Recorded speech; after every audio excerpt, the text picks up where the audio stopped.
Rich men have been hiring thugs to do their dirty work, especially to frighten people, since human civilization began. What people have to try to appreciate is that Nazism, in reality, was simply the first time in human history that the rich had enough wealth to hire an entire country of thugs to do their dirty work.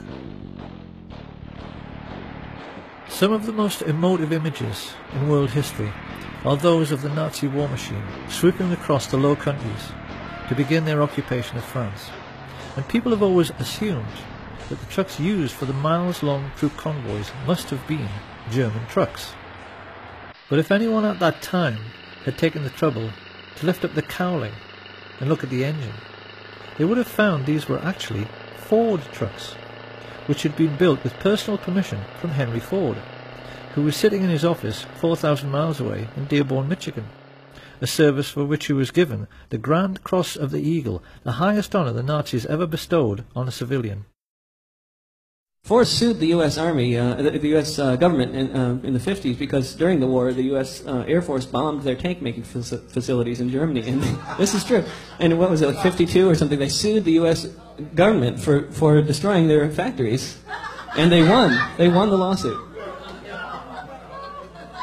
So I had to write a little song for Henry here.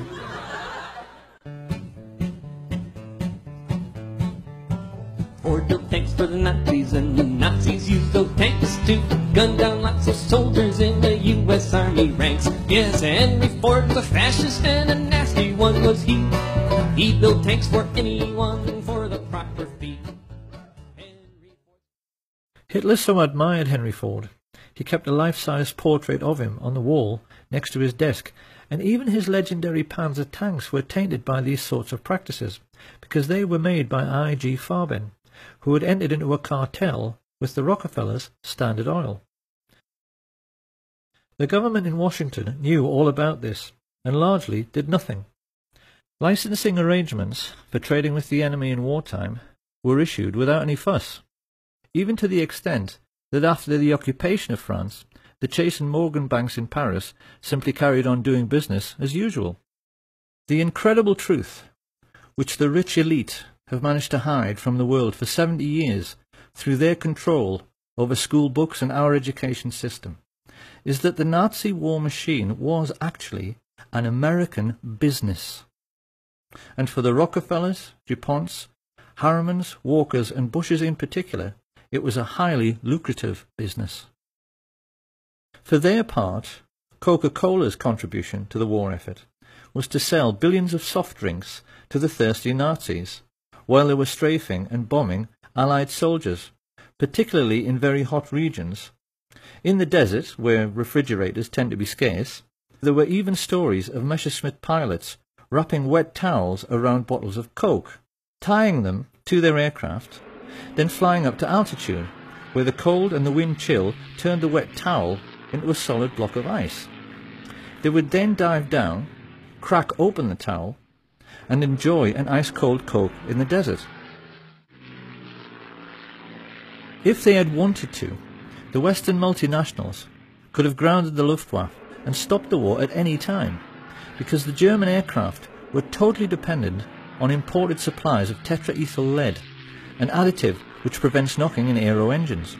But Standard Oil kept the supply of this vital resource going through neutral Switzerland for the entire war. And any Dutch people who might be wondering at this point what kind of percentage the Swiss took from this little arrangement, they need to be aware that thanks to Prince Bernhard von Lippe of the Netherlands, the father of the recently retired Queen Beatrix and prominent member of the Nazi Party, Royal Dutch Shell gave Hitler millions of tons of crude oil for nothing. The Dutch royal family actually fueled the invasion force which annexed Holland and were instrumental in helping the Nazis to rape their own country. But most shocking of all is the truth of what really happened in the little Polish town of Oświęcim. This sleepy little hamlet just happened to be in an extremely mineral-rich region, particularly for coal, which Western industrialists had wanted to get their hands on for years.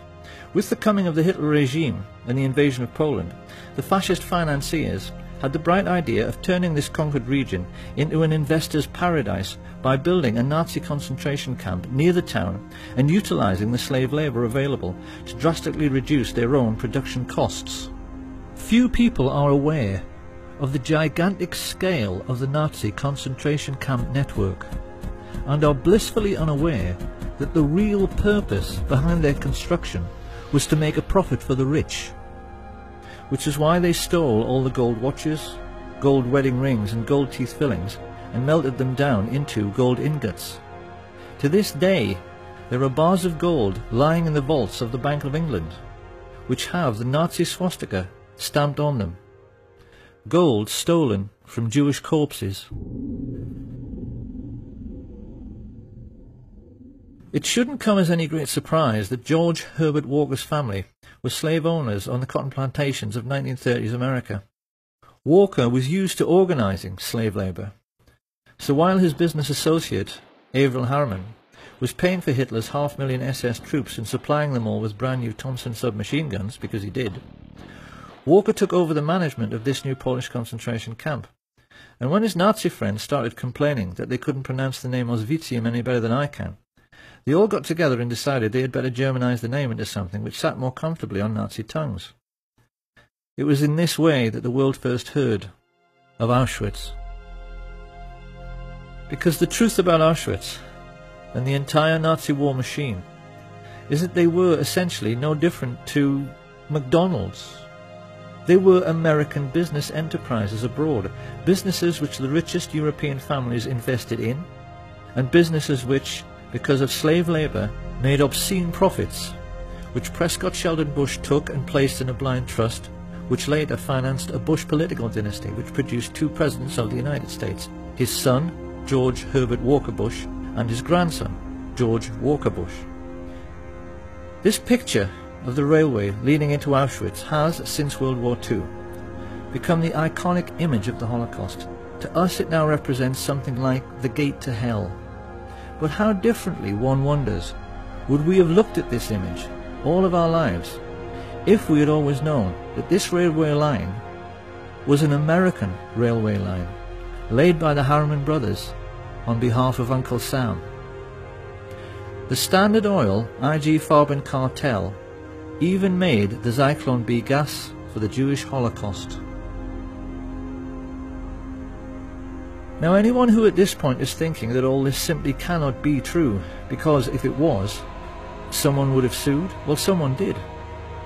This information came into the public domain because of a Dutch intelligence agent who was so disgusted when he found all of this out, he leaked it to the press, as a result of which 2 very senior Jewish gentlemen, Kurt Julius Goldstein and Peter Gingold, filed suit against the American government.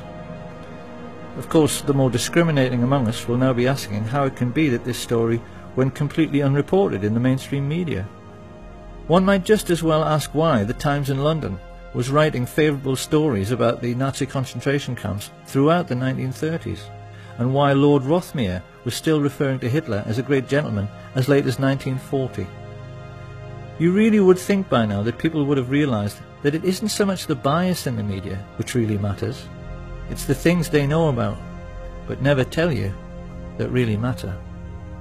Because the truth is that the press knew exactly what was going on in the concentration camps all through the war.